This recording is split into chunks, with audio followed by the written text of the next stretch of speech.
Hi guys, welcome to T-Favors TV. Murise kuma TV esenyika tadzoka nedzimwe nhau dziri kupisa dziri kutenderera pasocial media. Stana achidedzera kuti aiwa DJ Ollah dzikama usapaparike sei uchimhanyira kuda kusiya basa rako. Sometimes basa rako irori ndio riri right. Negotiator uchitaurira panyaya yemari pamwe mari yako ingakwidzwe.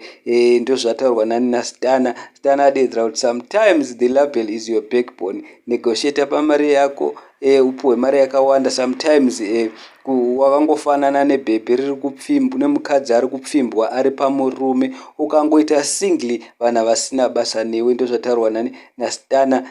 Asi vazukuru vambuya nanda vazviramba because DJ Ollah adedzera kuti aiwa ndakunoita se I'm launching a big podcast show with andoda kuita inonakidza zvisingaite, ndakuda kumira ndiri independent. Saka vamwe varipo vamwe vazukuru vambuya nanda vamwe vachitoseka vachidedzera kuti iwe Stana saka growth auidi ndosekera uchisikira uchitiza uchidzokera kunana Olinda vanhu vakambodanana navo ma-ex-wife atukwa akanyombo asingaite Stana. Vanhu vakadedzera kuti ndo zviri right, munhu anofanira kuti akure. Kana waona kuti kushandira company wane experience unosiya company yako yaunoita zvinhu zvako because DJ Ollah adedzera kuti munondibata paFacebook, mondibata paYouTube channel yangu. Asi Stana adedzera kuti aiwa usamhanya usapaparike, ukamhanya kunoita basa iroro wosiya basa rako irori raunogona usakanganwa. Ndo vanhu pavakatanga kukuzivira ipapa. Saka wakangofanana nemukadzi ari pamurume kana ukangoita singly vanhu vasina basa newe. Saka guys, handizivi tinoti kudii, asi vazukuru vambuya nanda vadedzera kuti aiwa isi tikumira naDJ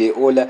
You must move on. Zvaitwa naDJ Ollah ndo zviritori right because ndo kutokura kwacho. Haungangoswera uchingoti ndiri kushandira company nemari yaune uchida isingakwanisi. So I don't know guys, tinoti kudii. Please comment down below mutiudze kuti zvataurwa naStana ndizvo here kana kuti muri kumira ndezvataurwa naDJ Ollah because ati ada kunovhura yake podcast guys, muitarise mangwana.